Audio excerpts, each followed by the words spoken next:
certo? Então ele estava pregando essa mensagem. Ele também era de muitas maneiras um revolucionário social, porque estava insatisfeito com a religião da época. Naquele tempo, a religião judaica era muito controlada pelo sacerdócio.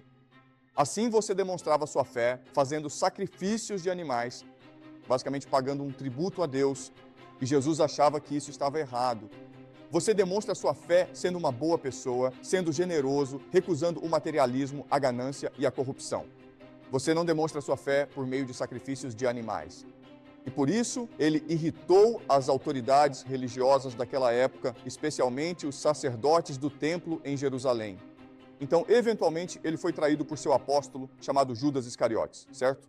Judas Iscariotes denunciou os supostos crimes de Jesus às autoridades religiosas. E, por sua vez, as autoridades religiosas, os sacerdotes do templo, o entregaram ao governador romano daquela época. O nome dele era Pôncio Pilatos. Pôncio Pilatos. E Pôncio Pilatos realmente não queria se envolver. Ele não sabia qual crime Jesus havia cometido, mas os sacerdotes insistiram, o povo judeu insistiu. E então, como um sacrifício, Pôncio Pilatos concordou em crucificar Jesus. Então Jesus foi crucificado e depois de ser crucificado e morrer, ele ressuscitou. Como sabemos disso? Porque ele apareceu diante de seus apóstolos e lhes disse: "Vim a esta terra para redimir e expiar os pecados dos homens. Agora eu cumpri isso. Portanto, Deus virá e purificará a terra de todo pecado. Espalhem minha mensagem, espalhem meu evangelho." Evangelho vem do grego e significa boa notícia, e eu voltarei para vocês, certo? Então, há uma promessa de que haverá uma segunda vinda. E quando Jesus retornar, ele virá como profetizado sobre as nuvens, e ele derrotará todos os inimigos de Deus, e eles construirão um paraíso. É isso que a Bíblia diz. E, aliás, o que é realmente importante para nós entendermos é que existem contradições na Bíblia. Porque tudo o que sabemos sobre Jesus vem de 4 biografias na Bíblia, certo? Os Evangelhos, as Boas Novas. E elas foram escritas por 4 pessoas diferentes, que chamamos de Marcos, Mateus, Lucas e João. E, novamente, há inconsistências dentro dessas biografias, certo? Mas se você juntar todas, essa é a história de Jesus. Agora, quando você ouve a história, há certos problemas com ela.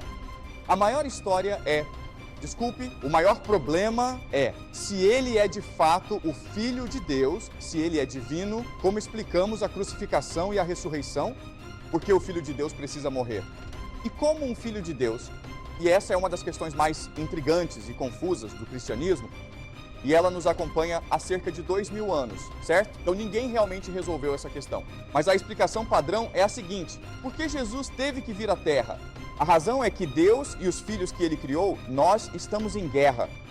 Há uma guerra religiosa acontecendo. Deus nos criou e nos colocou no jardim do Éden, Adão e Eva. E Deus nos disse: ouçam, isto é o paraíso. Vocês podem fazer o que quiserem, mas há apenas uma regra que não devem quebrar.